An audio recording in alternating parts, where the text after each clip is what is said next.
नमस्कार दोस्तों, आपका स्वागत है यूपी मेंटोर में।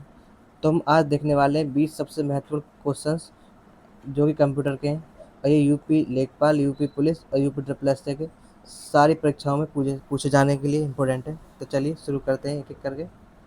तो क्वेश्चन नंबर 1, कंप्यूटर की किस पीढ़ी में आर्टिफिशियल इंटेलिजेंस, एआई और समांतर प्रोसेसिंग का उपयोग किया गया?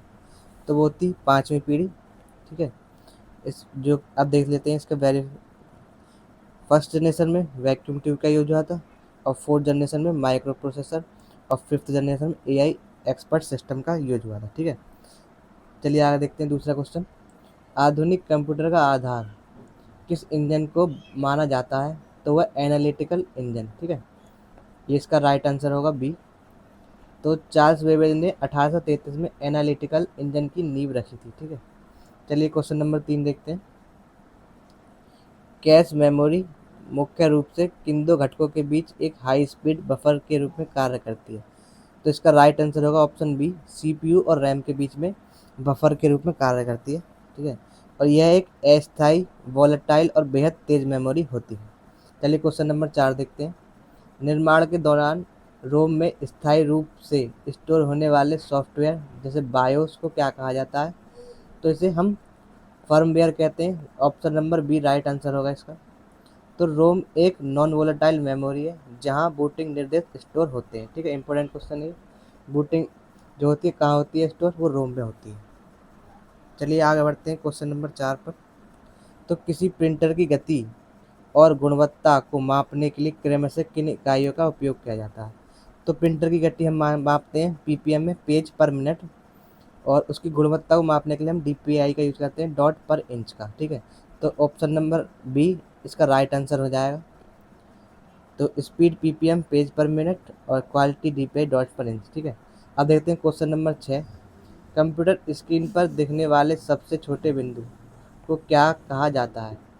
तो option number C right answer होगा इसका। तो हम इसे कहते हैं पिक्सल। ठीक है, जितने अधिक और पास पास पिक्सल होंगे, इमेज की क्वालिटी उतनी ही बेहतर होती है। ठीक है, तो चलिए हम देखते हैं क्वेश्चन नंबर 7। नेटवर्क पर उपकरणों को स्वचालित रूप से आईपी एड्रेस असाइन करने के लिए किस प्रोटोकॉल का उपयोग होता है? तो होता है डीएचसीपी का। ठीक है, तो DHCP dynamic host configuration protocol इसकी फुल फॉर्म है। तो इसका राइट आंसर सी हो जाएगा। ठीक है, तो चलिए क्वेश्चन नंबर 8 पर चलते हैं। ईमेल प्राप्त करने के लिए किस प्रोटोकॉल का उपयोग किया जाता है जो सर्वर से ईमेल को डिवाइस पर डाउनलोड करता है? ठीक है, तो कौन सा प्रोटोकॉल होता है डाउनलोड करने के लिए ईमेल? वो होता है पीओपी प्रोटोकॉल। ठीक है, पोस्ट ऑफिस प्रोटोकॉल 3। ठीक है, तो इसका राइट आंसर सी हो जाएगा। तो एसएमटीपी जिसका पोर्ट नंबर होता है 25, जो कि ईमेल भेजने के लिए यूज होता है, इसकी फुल फॉर्म है सिंपल मेल ट्रांसफ़र प्रोटोकॉल। ठीक है, क्या है? Simple mail transfer protocol. अब देते हैं पीओपी जिसका पोर्ट नंबर है 110, और ये ईमेल प्राप्त करने के लिए यूज किया जाता है। तो इनके पोर्ट नंबर भी याद रखने हैं आपको, ये पूछे जाते हैं एग्जाम में। चलिए हम देखते हैं क्वेश्चन नंबर 9। IPv4 एड्रेस के किसी भी ऑक्टेट का अधिकतम मान क्या हो सकता है? तो इसका अधिकतम मान होता है 255। ठीक है, जिसका राइट आंसर हो जाएगा बी। IPv4 32 बिट का होता है जिसकी रेंज में 0 से 255 तक होती है। ठीक है, कितनी होती है? 0 से 255 तक। तो चलिए अगला क्वेश्चन देखते हैं, question number 10। Domain name system DNS को अक्सर इंटरनेट की क्या कहा जाता है? तो क्या कहा जाता है डोमेन नेम को? इंटरनेट की फ़ोन बुक कहा जाता है। राइट आंसर ए हो जाएगा इसका। डीएनएस डोमेन नेम सिस्टम जैसे google.com को आईपी एड्रेस में बदलता है। ठीक है, चलिए देखते हैं क्वेश्चन नंबर 11।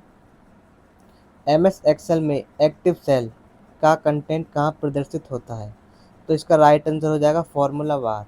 ठीक है, तो नेम बॉक्स में सेल का एड्रेस दिखता है और फॉर्मूला बार में उसका कंटेंट दिखता है। ठीक है, इंपॉर्टेंट क्वेश्चन है। नेम बॉक्स में क्या दिखता है? सेल का एड्रेस, और कंटेंट दिखता है फॉर्मूला बार में। ठीक है, अब देखते हैं एम एस वर्ड 365 में डिफ़ॉल्ट जूम प्रतिशत और अधिकतम सीमा क्या है? तो डिफ़ॉल्ट जूम होता है 100% और इसकी मैक्सिमम लिमिट होती है 500%। ठीक है, तो right option number B right हो जाएगा। एम एस एक्सेल में अधिकतम जूम 400% और वर्ड में 500% होता है। ठीक है, चलिए देखते हैं क्वेश्चन नंबर 13। वेब ब्राउज़र में छिपी बंद की गई टैब को फिर से खोलने की शॉर्टकट कुंजी क्या है? तो वह कंट्रोल शिफ्ट प्लस टी। ठीक है, तो इसका ऑप्शन नंबर सी राइट हो जाएगा। कंट्रोल टी नई टैब के लिए और कंट्रोल जे डाउनलोड्स खोलने के लिए उपयोग किया जाता है। ठीक है, अब देखते हैं question number 14। M S Excel में ऑब्सोल्यूट और रिलेटिव सेल डिफरेंस के लिए स्विच करने के लिए किस कुंजी का उपयोग होता है? तो उसका यूज़ होता है F4 का। ठीक है, तो इसका राइट आंसर हो जाएगा ऑप्शन नंबर बी। चलिए आगे देखते हैं। त्वरित नोट F2 रीनेम या एडिट के लिए यूज होती है, जबकि F7 जो है स्पेलिंग चेक के लिए यूज होती है। और ऑब्सोल्यूट में किसका यूज करते हैं? डॉलर साइन का यूज करते हैं। ठीक है, इंपॉर्टेंट क्वेश्चन है। वीडियो पसंद आए तो लाइक करना और चैनल को सब्सक्राइब करना नहीं भूलना। आगे देखते हैं। कौन सा साइबर हमला किसी लक्षित साइबर सर्वर को अत्यधिक ट्रैफिक से भरकर ठप कर देता है? तो वो होता है DDoS अटैक। ठीक है, तो इसका आंसर हो जाएगा ऑप्शन नंबर बी। त्वरित नोट्स DDoS हमले में बॉटनेट और ज़ॉम्बी कंप्यूटर का उपयोग किया जाता है। ठीक है, चलिए आगे देखते हैं। Question number 16। वह कौन सा मेलवेयर है जो स्वयं की कॉपी बनाता है और मानव हस्तक्षेप के बिना फैलता रहता है? ठीक है, तो वो है वॉर्म। यह करता है सिस्टम में जाकर बहुत सारी कॉपी बनाता रहता है और आपके सिस्टम को पूरा भर देता है, स्टोरेज फुल कर देता है। अब देखते हैं ट्रोजन हॉर्स वैध सॉफ्टवेयर के रूप में छिप कर आता है और कॉपी नहीं बनाता। ठीक है, तो ये ट्रोजन हॉर्स होता है। ये ऐसा लगता है हमें देखने में कि अच्छा सॉफ्टवेयर है या फिर हमारे काम यूज का है। ठीक है, चलिए आगे बढ़ते हैं। अब देखते हैं क्वेश्चन नंबर 17।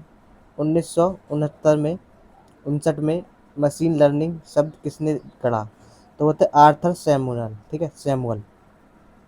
तो आर्थर सैमुअल ने मशीन लर्निंग शब्द दिया है, तो ऑप्शन नंबर सी इसका राइट आंसर हो जाएगा। जॉन मैकार्थी ने 1956 में एआई शब्द दिया था और ट्यूरिंग आधुनिक कंप्यूटर डिवाइस के जनक हैं। ठीक है, इंपॉर्टेंट है ये भी फैक्ट्स।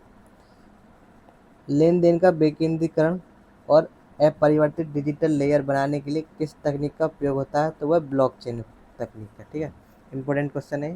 तो चलिए आगे देखते हैं। ब्लॉकचेन तकनीक पूरी तरह से विकेंद्रीकृत नेटवर्क पर काम करती है। तो चलिए हम देखते हैं अगला क्वेश्चन। Question number 19। वर्तमान एनपीसीआई नियमों के अनुसार भीम ऐप के माध्यम से एक दिन में अधिकतम कितनी धनराशि का लेन देन किया जा सकता है? तो वह 1 लाख तक की धनराशि। ठीक है, ऑप्शन नंबर सी इसका राइट आंसर हो जाएगा।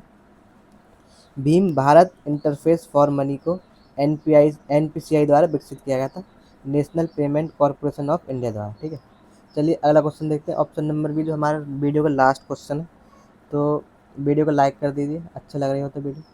आधार इनेबल पेमेंट सिस्टम AEPS के संबंध में मुख्य विशेषता क्या है? तो ये बायोमेट्रिक प्रमाणीकरण का उपयोग होता है। ठीक है, तो इसकी फुल फॉर्म क्या है? AEPS की आधार इनेबल पेमेंट सिस्टम। AEPS में फिंगरप्रिंट और आधार के जरिए पैसे निकालने और जमा करने की सुविधा दी जाती है। ठीक है, तो चलिए हमारे यहाँ पर 20 क्वेश्चन हो गए इंपॉर्टेंट, तो हम एक्स्ट्रा फैक्ट देख लेते हैं और आप इसका स्क्रीनशॉट ले लीजिएगा, इंपॉर्टेंट है। अब देखते हैं जनक और आविष्कार, महत्वपूर्ण पोर्ट्स और फ्री क्लाउड स्टोरेज। तो कंप्यूटर विज्ञान कौन जनक है? Alan Turing.